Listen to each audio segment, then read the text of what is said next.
तो सिल्वर का जो ग्राउंड स्टेट में डी ऑर्बिटल आपको दिख रहा है वो क्या है, कंप्लीटली फिल्ड है। ठीक है, तो अब अगर हम बात करें इसके ऑक्सीडेशन स्टेट का, तो आपको पता होना चाहिए सिल्वर पे +1 चार्ज भी होता है और सिल्वर पे क्या होता है, +2 चार्ज भी होता है। ओके, और इनका अगर इलेक्ट्रॉनिक कॉन्बिनेशन करें Ag+1 का, तो इसमें जो इलेक्ट्रॉन रिलीज होगा वो कहाँ जाएगा, s ऑर्बिटल से। तो 4d में अभी भी 10 इलेक्ट्रॉन है और 5s में 0 इलेक्ट्रॉन।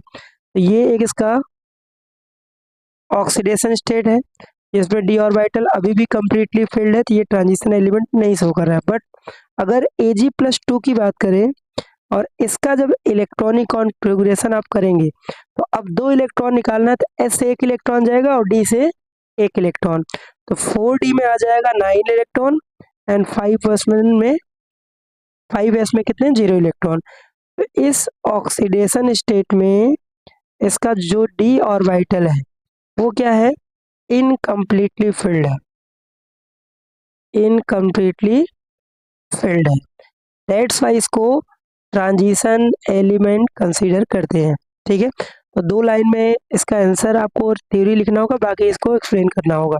अगर मैं फाइनल आंसर की बात करूँ तो आंसर क्या होगा कि D orbital silver element have completely filled d orbital in ground state, but oxidation state they have incompletely filled d orbital, that's why they are considered as transition element।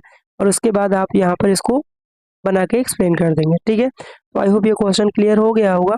कभी भी question आएगा कि transition element है, that means उसका D orbital incompletely field होगा, और अगर transition element consider नहीं कर रहे हैं तो ऐसे भी आपको याद रखना है कौन से एलिमेंट है, जिंक, ठीक है, कैडमियम, मर्क्यूरी और कैनियम। ये पूरे डी ब्लॉक के 4 एलिमेंट हैं जिनका डी ऑर्बिटल क्या है, कंप्लीटली फिल्ड है, ground state as well as in oxidation state. That's why इनको जो है ट्रांजिशन एलिमेंट, ठीक है, ट्रांजिशन एलिमेंट नॉट कंसीडर। ठीक है, तो ये एमसीक्यू क्वेश्चन बहुत पूछे जाते हैं और रीजन के साथ पूछे जाते हैं, तो ये भी आप प्रिपेयर करके जाइए। ठीक है, आई होप ये क्वेश्चन क्लियर हो गया होगा। तो चलिए बात करते हैं एनटेक्स क्वेश्चन 4.2 की। ठीक है, क्या दिया है, in a series of scandium 21 to 3D zinc, तो 3D सीरीज में जो इंथैल्पी ऑफ एटोमाइजेशन है जिंक का क्या है, सबसे लोवेस्ट है। ठीक है, और 126 किलोजूल पर मोल दिया, तो ऐसा क्यों है, मतलब 3D सीरीज में स्कैंडियम से जिंक तक सारे एलिमेंट की एंथैल्पी ऑफ एटमाइजेशन में जिंक की सबसे लोवेस्ट है, क्यों है, इसका आपको रीजन देना है। बहुत सिंपल सा कॉन्सेप्ट है, जो एंथैल्पी ऑफ, ठीक है, एंथैल्पी ऑफ एटोमाइजेशन, ठीक है, वो डिपेंड करता है total number of unpaired electron की। ठीक है, total number of unpaired electron के। इससे क्या होगा, नंबर ऑफ अनपेयर्ड इलेक्ट्रॉन जितने ज्यादा होंगे उतना ज्यादा क्या होगा, स्ट्रॉन्गर इंटरेक्शन होगा। ठीक है, यहाँ पर इंटरेक्शन जो होगा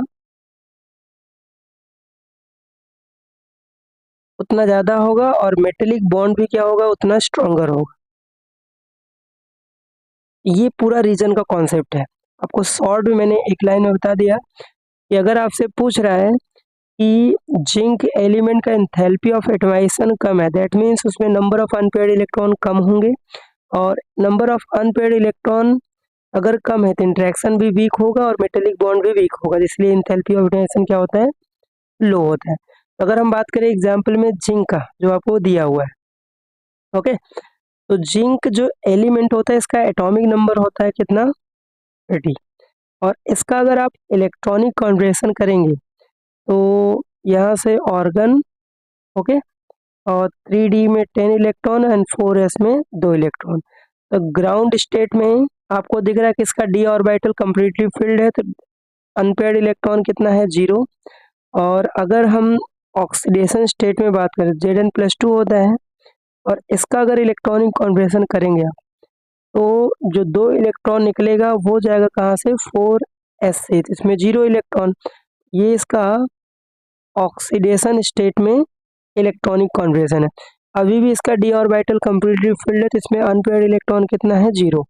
तो ground state as well as oxidation state both state में इसमें जो डी ऑर्बिटल है कम्प्लीटली फिल्ड है, दैट्स वाई इसमें number of unpaired electron less होंगे, तो इंटरेक्शन वीक होगा और मेटेलिक बॉन्ड भी यहाँ पर वीक होगा, इसलिए इसकी इंथैल्पी ऑफ एटमाइजेशन सबसे कम है।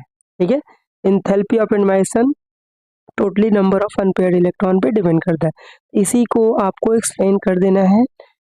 ओके, तो आई होप ये क्वेश्चन भी क्लियर हो गया हो। चलिए नेक्स्ट इंटेक्स क्वेश्चन है 4.3। क्वेश्चन क्या है, which of the 3D series of transition metal exhibit largest number of oxidation state and why. ठीक है, ये एमसीक्यू क्वेश्चन भी है। अगर हम बात करें 3D सीरीज में जो मैंगनीज एलिमेंट होता है, ठीक है, कौन सा एलिमेंट, मैंगनीज, जिसका सिंबल क्या होता है Mn और जिसका एटॉमिक नंबर होता है 25, ये जो एलिमेंट है 3D सीरीज में उसका largest number of oxidation state होता है। So largest number of oxidation state. ठीक है, तो एक तो आंसर हो गया। रीजन यहाँ पर क्या है कि क्यों इसके ऑक्सीडेशन स्टेट नंबर सबसे ज़्यादा होते हैं, इसका रीजन है क्योंकि इसमें नंबर ऑफ अनपेयर्ड इलेक्ट्रॉन भी सबसे ज़्यादा होते हैं। ठीक है, बिकॉज दे हैव, ठीक है, maximum number of unpaired electron. ठीक है, maximum number of unpaired electron होते हैं, इसलिए इसके सबसे ज़्यादा ऑक्सीडेशन स्टेट होता है। अगर हम बात करें इसके इलेक्ट्रॉनिक कॉन्फ़िगरेशन का, इसका जो इलेक्ट्रॉनिक कॉन्फ़िगरेशन होगा, है ना, तो ऑर्गन और 3D में 5 एंड 4s में 2 इलेक्ट्रॉन। तो डी में आप देख रहे हो कि इसमें टोटल कितने हैं, 5 इलेक्ट्रॉन है। तो डी सबसेल में टोटल 5 ऑर्बिटल होते हैं और सब में क्या आएंगे, एक एक इलेक्ट्रॉन। इसमें नंबर ऑफ अनपेयर्ड जो इलेक्ट्रॉन आ रहा है कितना, 5। इसका मैग्नेटिक मोमेंट भी सबसे मैक्सिमम होगा, जिसका फॉर्मूला आपको पता होना चाहिए, √NN+2। तो कितना आ जाएगा यहाँ से 35, और 35 का मतलब 5 पॉइंट इसका मैग्नेटिक मोमेंट आएगा। सिंपल सा रीज़न है, सबसे ज़्यादा 3D सीरीज में मैंगनीज शो करता है। क्यों शो करता है, बिकॉज इसके पास नंबर ऑफ अनपेयर्ड इलेक्ट्रॉन सबसे ज़्यादा है पूरे 3D सीरीज में। ओके, आई होप ये क्वेश्चन क्लियर हो गया होगा। इंटेक्स क्वेश्चन 4.4 का DNF ब्लॉक का। ठीक है, क्वेश्चन अच्छा है, देखते हैं क्वेश्चन। रीजन टाइप का क्वेश्चन है। क्वेश्चन क्या है, if the reduction potential value of copper is positive, what is the possible reason for this. और आपको हिंट दिया है कि इसकी एंथैल्पी ऑफ एटमाइजेशन हाई है और हाइड्रेशन एंथैल्पी इसकी लो है। इसी से रिलेटेड आपको आंसर यहाँ पर देना है। तो अगर मैं इसके आंसर की बात करूँ, जो कॉपर मेटल है तो इसका जो रिडक्शन पोटेंशियल वैल्यू है पॉजिटिव, इसका मतलब ये है कि जो कॉपर मेटल होता है उसकी आयोनाइजेशन जो एंथैल्पी होता है हाई होता है। ठीक है, तो हम ये लिख सकते हैं इसका रीजन, कॉपर, ठीक है, copper metal has high enthalpy of ionization, high enthalpy of ionization and low enthalpy of hydration, and low enthalpy of hydration. ठीक है, सो इसका जो रिडक्शन पोटेंशियल वैल्यू होता है वो क्या होता है, पॉजिटिव। ठीक है, ये इसका रीजन है। अब थोड़ा सा इसको और डिटेल में समझते हैं। जनरली आपने आयनाइजेशन एंथैल्पी क्या पढ़ा है, किसी भी मेटल से इलेक्ट्रॉन को लूज कराने के लिए जितना एनर्जी चाहिए उसी को हम क्या बोलते हैं, enthalpy of ionization. For example लिख लेते हैं, जैसे मान लो कोई मेटल है गैसियस, न्यूट्रल गैसियस सिस्टम में है और यहाँ से M+2 गैसियस में आएगा, तो यहाँ पर जो लगा उसी को बोलते हैं आयनाइजेशन एंथैल्पी। और हाइड्रेशन एंथैल्पी क्या होता है, कोई भी गैसियस आयन को एक्वस सॉल्यूशन मतलब वाटर में डिसॉल्व करने से जितना अमाउंट ऑफ एनर्जी क्या होता है, रिलीज होता है ना, जितना अमाउंट ऑफ एनर्जी रिलीज होता है उसको क्या बोलते हैं, हाइड्रेशन एंथैल्पी। अब यहाँ पर एनर्जी रिलीज हो रहा है, दैट मीन्स ये प्रोसेस कैसा होगा, एंडोथर्मिक या एक्सोथर्मिक। तो ये प्रोसेस होगा एक्सोथर्मिक। और आयनाइजेशन एनर्जी में क्या होता है, आयनाइजेशन एंथैल्पी क्या होता है, एनर्जी रिक्वायर्ड होता है, दैट मीन्स ये प्रोसेस कैसा होता है, एंडोथर्मिक, है ना। और ये क्या है, हाई है और ये क्या है, लो है। तो प्रायोरिटी हम क्या देंगे, एंडोथर्मिक को आयोनाइजेशन थेरेपी की। इसीलिए इसकी जो रिडक्शन पोटेंशियल वैल्यू होता है वो पॉजिटिव होता है। ओके, तो आई होप ये क्वेश्चन समझ में आ गया होगा, और यही रीजन आपको एक्सप्लेनेशन में देना है अगर ये क्वेश्चन आ गया तो। ठीक है, ये बात करते हैं एनटेक्स क्वेश्चन 4.5 के। क्वेश्चन क्या है, how do you account for the irregular variation of ionization enthalpy first and second in first series of the transition element. ठीक है, तो फर्स्ट सीरीज मतलब फर्स्ट एंड सेकेंड जो सीरीज है 3D सीरीज में, इसमें जो इरेगुलर वेरिएशन आयोनाइजेशन थेरेपी का ना, उसका क्या रीजन है। ठीक है, तो देखिए इसका आंसर क्या होगा, the irregular variation of ionization therapy of element in first and second series because in this series some element have extra stability of electronic configuration such as, तो कुछ ऐसे भी एलिमेंट है जिनमें डी में 0 इलेक्ट्रॉन है, कुछ हाफ फिल्ड होते हैं, कुछ फुल फिल्ड होते हैं। ऐसे एलिमेंट जिनका configuration, electronic configuration half field या फुल फील्ड होता है, तो वो क्या होता है, एक्सेप्शनली हाई स्टेबल होते हैं, उनमें इलेक्ट्रॉन निकालने के लिए हाई एनर्जी की रिक्वायरमेंट होगी, और जब एनर्जी ज़्यादा रिक्वायर्ड होगा तो उसकी आयोनाइजेशन थेरेपी भी क्या होगा, हाई होगा। ठीक है, तो इसी कारण इसमें इरेगुलरिटीज आती है। तो सिंपल सा रीजन आपको यही देना है, अगर ये क्वेश्चन आएगा रीजन टाइप में तो आपको देना है because in this series some element have exceptionally high ionization therapy due to their configuration। तो D5 D10 ये एक्स्ट्रा स्टेबल होते हैं, इसलिए इनका आयोनाइजेशन थेरेपी भी हाई होता है। ओके, आई होप ये क्वेश्चन क्लियर हो गया होगा। चलिए बात करते हैं 4.6 क्वेश्चन का। क्वेश्चन है why is the high oxidation state of metal exhibit it's oxide and fluoride and why. इसका रीजन सिंपल सा एक लाइन का है, it is because small size oxygen and fluorine का साइज क्या होता है, बहुत स्मॉल होता है, और इनकी इलेक्ट्रोनेगेटिविटी क्या होती है, दोनों बहुत ही ज़्यादा होता है। फ्लोरीन का कितना होता है, 4 होता है, एंड ऑक्सीजन का 3.5 होता है। ठीक है, तो सबसे highest electronegative element fluorine and second highest होता है ऑक्सीजन। इनकी इलेक्ट्रोनेगेटिविटी हाई है, स्मॉल साइज है, इसलिए क्या करते हैं, ये मेटल को ऑक्सीडाइज कर देते हैं हाई ऑक्सीडेशन स्टेट में। ठीक है, इसका आंसर आएगा तो यही, और ये इंटेक्स क्वेश्चन और एग्जाम्पल जरूर करके जाइएगा क्योंकि इस चैप्टर से यही क्वेश्चन आते हैं, ये रीजन वाले, है ना। नेक्स्ट 4.7 क्वेश्चन है। क्वेश्चन है which is stronger reducing agent, chromium +2 और Fe+2 एंड वाई। इसका रीजन आपको देना है। ओके, तो चलिए इस क्वेश्चन को समझते हैं। दोनों में अगर हम बात करें क्रोमियम एलिमेंट का, तो क्रोमियम एलिमेंट का जो रिडक्शन पोटेंशियल वैल्यू होता है, क्रोमियम +3 में जा रहा है, इसकी जो आरपी वैल्यू होता है वो होता है -0.41 वोल्ट। ठीक है, इसका किसका है, क्रोमियम एलिमेंट का। और दूसरी अगर बात करें आयरन का, तो आयरन एलिमेंट का जो रिडक्शन पोटेंशियल वैल्यू होता है Fe+2 से +3 में जाता है, और वो कितना होता है, प्लस की वैल्यू होता है। ठीक है, प्लस का 0.77 वोल्ट। ठीक है, ये है आयरन का। अब ध्यान देने वाली बात है यहाँ पर, स्ट्रॉन्गर रिड्यूसिंग एजेंट का मतलब क्या है, ऑक्सीडाइज कौन पहले होगा। ठीक है, तो आपने अगर इलेक्ट्रोकेमिकल सेल पढ़ा होगा तो इन दोनों मेटल में जिनकी रिडक्शन पोटेंशियल वैल्यू कम होगा, ये माइनस में है और ये वैल्यू क्या है, प्लस में है, तो क्रोमियम जो होगा वो ऑक्सीडाइज आसानी से होगा। ऑक्सीडाइज का मतलब क्या होगा, ये स्ट्रॉन्ग रिड्यूसिंग एजेंट की तरह काम करेगा, और आसानी से क्रोमियम चाहिए, क्रोमियम +2 से क्रोमियम +3 में आसानी से इजीली कन्वर्ट हो जाएगा। ठीक है, इसका आंसर आप क्या लिखोगे, क्रोमियम का जो रिडक्शन पोटेंशियल वैल्यू है वो लेस होता है किससे, आयरन के कंपैरिजन में, इसलिए ये स्ट्रॉन्गर रिड्यूसिंग एजेंट होगा, खुद ऑक्सीडाइज होगा और दूसरे को क्या कर देगा, रिड्यूस कर देगा।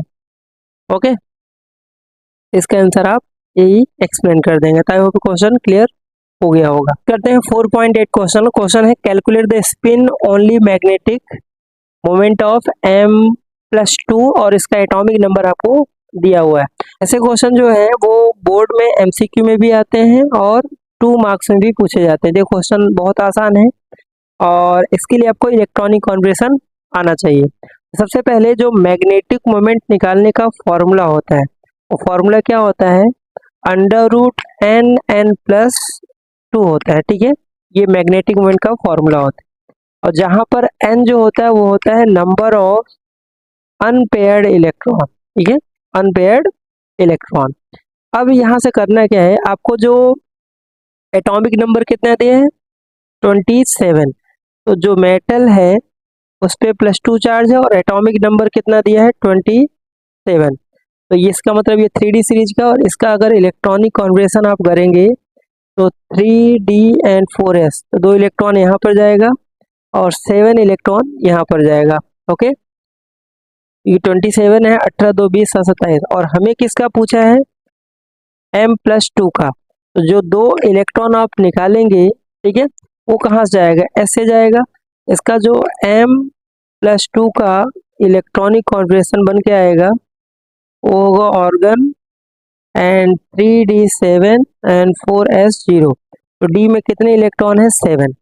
अब 7 इलेक्ट्रॉन है, अगर d सबसेल में आपको पता होना चाहिए कि कितने 5 ऑर्बिटल होते हैं, और अगर इसमें 7 इलेक्ट्रॉन को फिलअप करोगे तो सबसे पहले एक एक इलेक्ट्रॉन आएगा। ओके, ये हुए 5, उसके बाद 6 एंड 7। तो ये जो 3 अनपेयर्ड ऑर्बिटल है, एन की वैल्यू कितना आ गया, 3। और मैग्नेटिक मोमेंट निकालना है तो इसका फॉर्मूला बस रख दीजिए यहाँ से, 3 + 2, और ये रूट में यहाँ से कितना आ जाएगा, √15, और 15 की वैल्यू कितना होता है, 3.8 बोर मैग्नेटॉन। तो ये इसका फाइनल आंसर होगा। क्वेश्चन आसान था, इस तरह क्वेश्चन एमसीक्यू में भी आते हैं। ठीक है, और ज़्यादातर ये 3D सीरीज का ही आता है। क्वेश्चन आसान था, बना सकते थे। आई होप ये क्वेश्चन क्लियर हो गया होगा। एंड एफ ब्लॉक का इंटेक्स क्वेश्चन 4.9, इस तरह के क्वेश्चन जो है रीजन टाइप में बोर्ड में बनते हैं, तो ये सब क्वेश्चन आप करके जाइए। देखते हैं क्वेश्चन क्या है। क्वेश्चन है, एक्सप्लेन वाई Cu+, इसको क्यूप्रस आयन बोलते हैं, ion is not stable in aqueous solution. ठीक है, aqueous medium that means water में ये क्यों स्टेबल नहीं होता है। तो सबसे पहला रीजन है कि कॉपर जो होता है, आपको पता होना चाहिए, copper Cu+, cuprous and cupric 2 form में एग्जिस्ट करता है ना। Cu+ एक 1 चार्ज होगा तो क्यूप्रस बोलते हैं, और +2 चार्ज होगा तो उसको बोलते हैं cupric ion.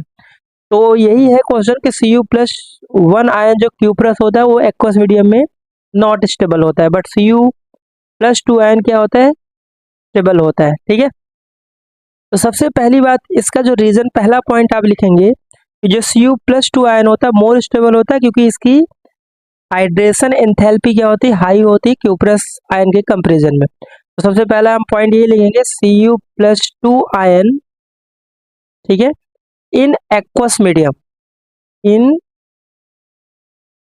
Aqueous medium have high hydration enthalpy.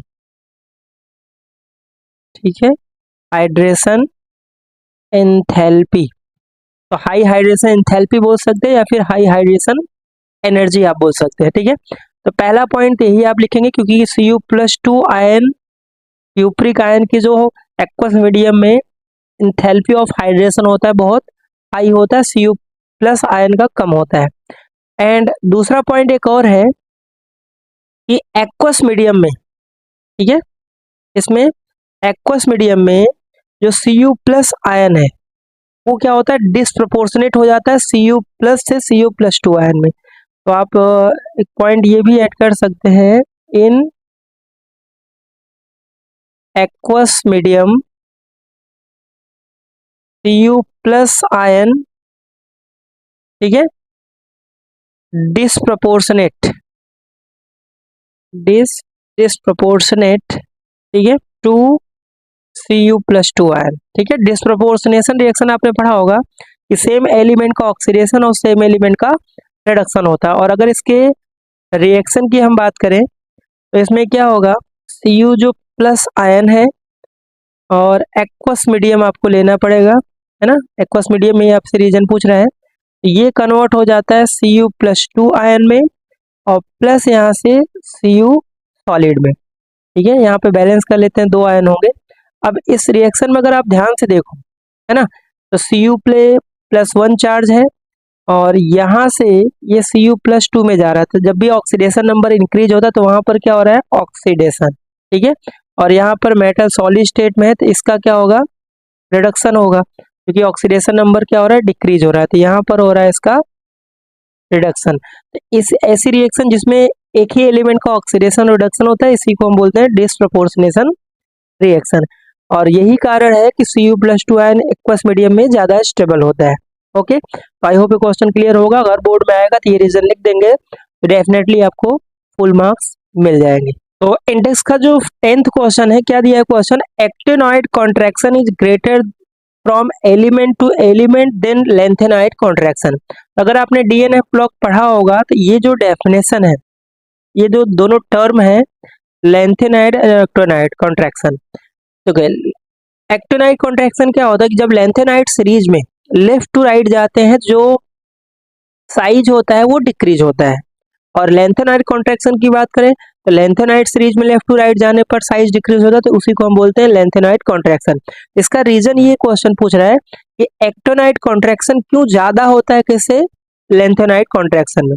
तो अगर मैं बात करूं सबसे पहले एक्टिनोइड कॉन्ट्रैक्शन की, तो एक्टिनोइड जो सीरीज होता है, ठीक है, एक्टिनोइड सीरीज में जो हर एक एलिमेंट में ऑर्बिटल सबसे लाता है वो होता है 5f, है ना। और अगर यही हम बात करें लेंथेनाइड में, ठीक है, लेंथेनाइड सीरीज में जो कॉन्ट्रैक्शन है उसमें जो f ऑर्बिटल आता है वो होता है 4f।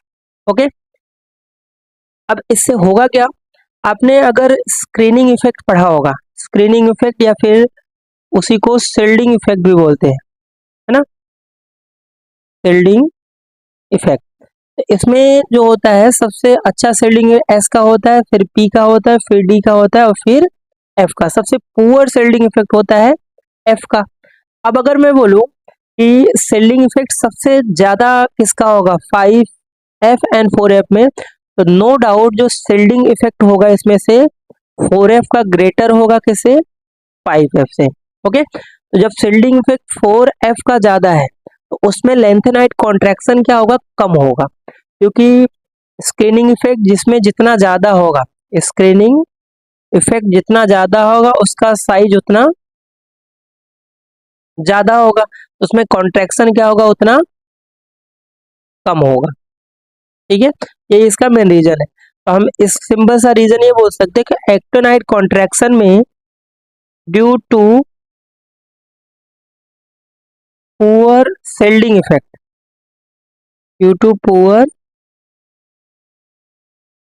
Shielding effect of 5f orbital बोलो या 5f इलेक्ट्रॉन बोलो, वो होता है।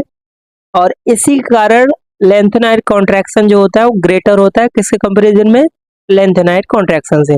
सिंपल सा रीजन है।